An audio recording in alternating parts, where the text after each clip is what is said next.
Hi,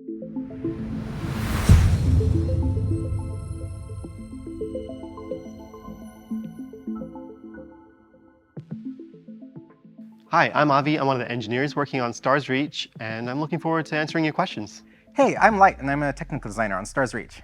Hi, I'm Raf. I'm CEO at Playable Worlds, and we're looking forward to answering a bunch of your questions today. Who are you making this game for? We're trying to make this game for all sorts of people, right? This is a world. We want each of you to be able to find a way to play, have fun, and live inside this alternate galaxy, because it takes all sorts of people to make an alternate reality. So I've been a long-time MMO player myself, and one of the trends we've seen in MMOs lately is that you're playing a lot more by yourself these days. It's getting harder and harder to group up. This game is for the people who want an MMO where you are encouraged to play with other people, and you want to form societies and make friends. People who need a little more hope. In sci-fi, we've gone from bright colors to rusty browns and soulless whites. This game is about reclaiming that starry-eyed optimism for the future. Can you describe the game for us? I'd say this game is ambitious. We're trying to really shake the status quo, give players things they've wanted for a long time, and technology has finally caught up to, but a lot of companies are playing it safe for what they know technology will already do. We're trying to push the envelope. The best way to describe this game would probably be a modern reimagining of Star Wars galaxies. So imagine all the social systems and the complexities and crafting and stuff, and being able to be not the chosen one, but just another person in this virtual world with inspirations from modern open world RPGs. It's a living world. It's an alternate galaxy. It's a place that I hope players can make a second online home. And in terms of the storyline, it's a chance for humans to do better, to understand each other's value, and to really create humanity's second chance. Tell us about activities in the game. We're trying to offer a pretty broad spread of activities. There should be ways to play if you're a combatant, play if you're a crafter, play if you're a role player. All of these different things all add to the feeling of a world where everybody matters and everybody counts on each other. So we want to have that spread. We want to have the different ways to interact where everyone is valuable. So we're planning on making a game where the activities are really varied. There is going to be combat, and it's totally optional. You can do building, you can do mining, farming, you can lead your guild to make an entire town. There's going to be a lot of exploration, and as we go, we're going to be adding more and more unique and different things like making music, and we want all of these things to have a role in the overall economy of the world.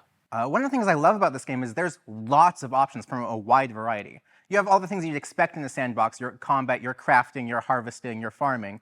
But we are also doing a lot of jobs for like governor, news reporter, xenobiologist, a lot of entertainment professions, things that you don't typically see in your survival sandbox grind or your combat MMO. What parts of this game can be customized, like the player character, tools, equipment? We're hoping to be able to customize pretty much everything, from your character to your home to even the terrain you build your towns on. It really is up to you. And of course, ultimately, we're giving players control over a planet. You can customize a world. I'm not sure we can get more customizable than that with what we've got today. How hardcore or difficult is this game? You should be able to jump in and have fun in 5 minutes. Like, that's one end of the spectrum. On the other hand, if you want to carefully tweak each piece of furniture in your house for 5 hours, we're certainly going to let you do that. And if you want to delve deep into an underground alien laboratory and fight the toughest things in the game and really kind of play at that hardcore level, we'll let you do that too. We want everybody to find their own way to play at the level that suits them.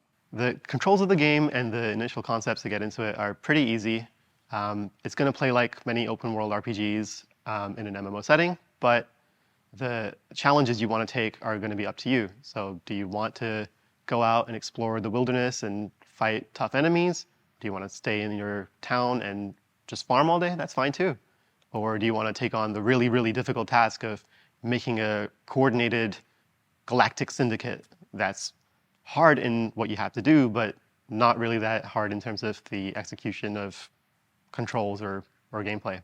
That depends on what you want. If you are that raiding player who has their group of friends who want tightly coordinated combat against tough enemies, that exists in this game. If you never want to touch a blaster and you just want to start your little farm, that also exists. And the best part is, both are necessary. That farm will grow ingredients that will become meals crafted by other players that will feed the raiders to make them better at their raid. So everything winds up coming together. What inspired you while you were making this game? The inspirations are many. I wanted to pull from the instant fun of old arcade games. I wanted to pull from the hope and optimism that used to exist in sci-fi before it all got grimdark and about ending the world. I wanted to pull from all of the amazing experiences that players have built in past sandbox games and online worlds, and really bring all of that together into one experience. So we even have a wiki page that tracks every single influence and inspiration that we have for the game so that we know where we're pulling what ideas from. One of the things I've found most inspirational has been all of you, honestly. We have a group of people who have been following Playable Worlds since the very beginning, not even knowing what the game is, just diving through every article, trying to get every clue they can, and seeing how invested you are, how much you already want this, how much you've been asking for this for so long. This has really helped us build it for you. The thing that really inspired me is the chance to give people a second home. There's a lot of people, myself included, who rely on games and MMOs to be sort of a home away from home, where you can interact with people from all across the world. I met my wife in an MMO, and having the chance to give this to other people is super inspiring. How realistic is the physics in this game? As realistic as is also fun. There is a moment of delight in seeing something work the way you would expect it to, in breaking a hole in the dam and watching water rush out.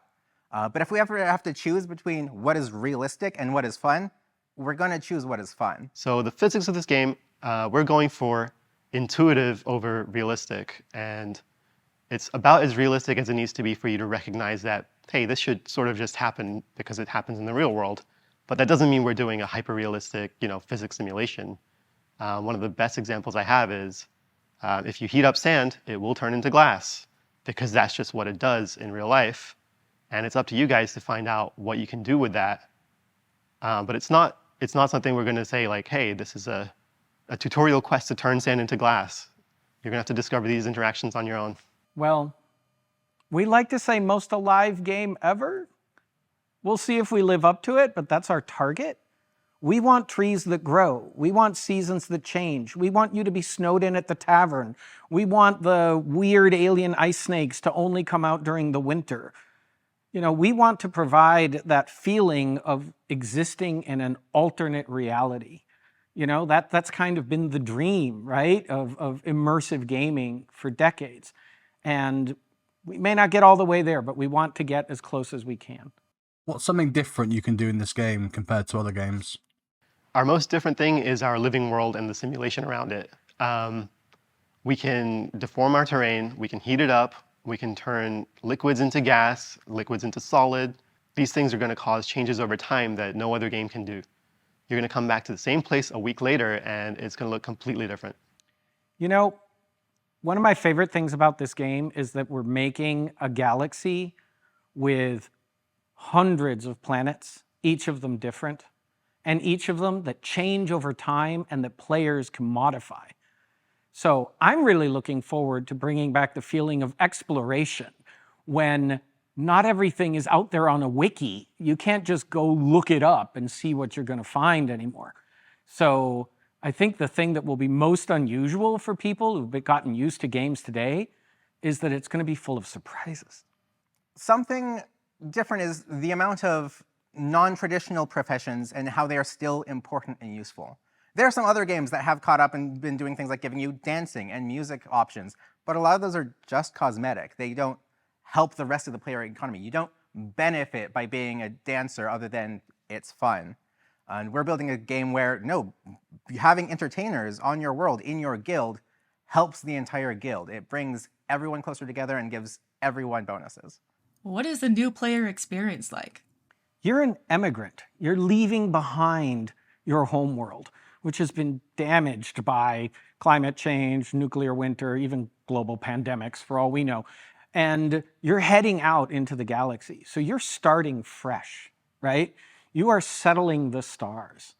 So in the intro experience, you're basically setting forth, getting your introductory set of gear.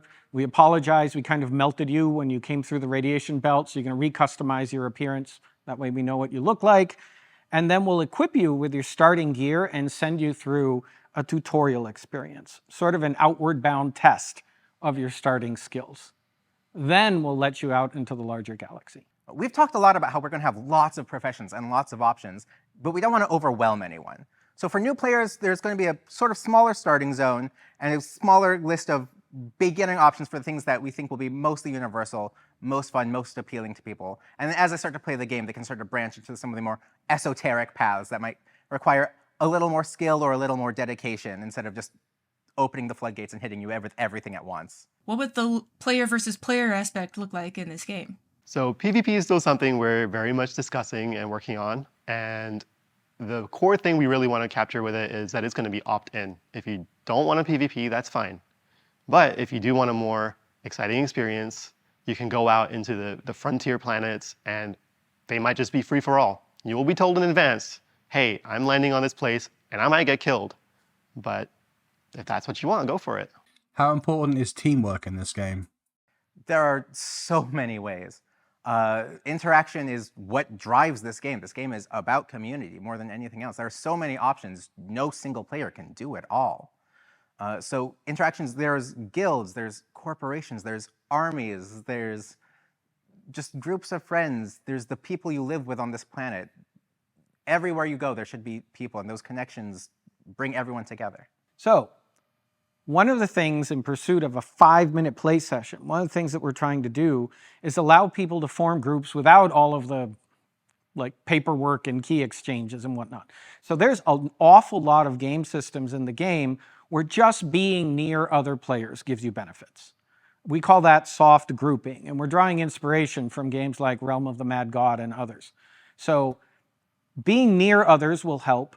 We actually have a profession track specifically for group leaders that we call squad leadership. And that allows people to actually level up in being the good leader of a party. So we want to make as many things group-friendly as possible. That's not to say you can't play on your own. Of course you can. But things should be better with people.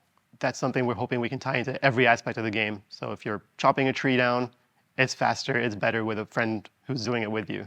If you're trying to build, you can do it together. It's not just one person builds and everyone watches. If you're going out into a combat experience, there are going to be small packs you can take off one by yourself, or larger packs that you might need a friend for. Can you share any funny stories about things you've come across while making the game? Yeah, one of the first art assets we had for our VFX was this just really simple set of squares that are olive and brown in color, and they were just falling. And while we were waiting for more art to come in, we just hooked it up to everything, and then we just had a world full of vomit particles flying everywhere. There's some people on our team who really have wanted there to be kaiju scale monsters in the game. And frankly, it's really hard. It's not what the game's about, but... So one of the engineers actually sculpted one using the terrain deformation tools. And, they shared screenshots of it from a distance. And have you seen this giant monster in the game? Everybody got excited. Oh, kaiju are in. No, sorry. I'm not going to promise you kaiju. Did the physics simulation surprise you in any way while you were testing the game? That's happened a couple times. We've tried to drain a dam and watched the water at the top bubble under as if it were bathtub draining. We've dropped rocks into water and watched it splash. And we didn't think the VFX would cause a splash, but there it was.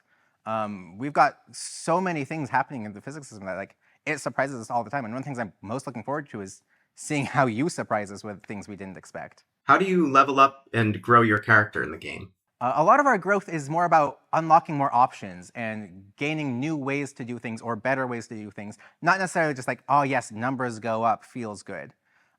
We want players who are new to the game and experienced in the game to be able to play together. And we want growth to feel like you're getting more things without it just being, yes, my damage is tripled now. Yay. So we don't traditionally have the same levels as other MMOs. Those are one of the things that get in the way of playing with someone. If I start an MMO now, most of my friends are going to be higher level than me, and we won't be able to play together. But that doesn't mean there's no progression. Your character grows with the skills they use and the professions that you want to specialize in. So there's definitely going to be more ways for you to do things, but your damage numbers aren't just going to go up, up, up, up. So we're using a skill tree progression system. You choose the base skills that you want to learn. Maybe you want to be an explorer, maybe you want to get good at pistols, whatever it is. You will earn experience for each of those by doing more of it. And that will let you buy new skills in the tree and progress in that particular way to play. And you can learn across all of them if you so choose. Are there any surprising places that you drew influence from while you were making the game? There is an incredibly cheesy, bad sci-fi ripoff done by, I forget, Toei maybe, one of the Japanese live-action TV series in the 70s that was called Sankuokai, and it had these cool spider-shaped ships with little legs that opened up and shot at you, and the good guys had a spaceship that was actually a glowing white space galleon, right? Like those kinds of things, right? All of it went into the mix because I want this to be a fantastical, wonderful, a galaxy that just makes you smile, right? I want that level of fun. And so we were pulling just inspirations from unusual places for that. I got the chance to work on combat as one of the engineers on it, and one of the places I drew inspiration from was MOBA games like League of Legends and Dota, and the way they create a lot of characters from very simple combat rules and code functions. Giving our designers the ability to do that too is one of the things I wanted as a goal. Yeah, a lot of classic games, and I mean more old arcade games. Mule, Smash TV, when combat was a lot less rigid and complex and combat, it was just like, no, point at things and shoot, and them shooting back and dodge it. Like, it's a lot simpler, but still engaging. I think sometimes we overcomplicate things and we lose something there. Really enjoyed answering all these questions. Can't wait to answer more. Please join our Discord, join the community. We chat regularly with people there. Wishlist us on Steam, follow us on social media. We will be answering more questions like this, and I can't wait to let you actually play Stars Reach because I really hope you're going to love it.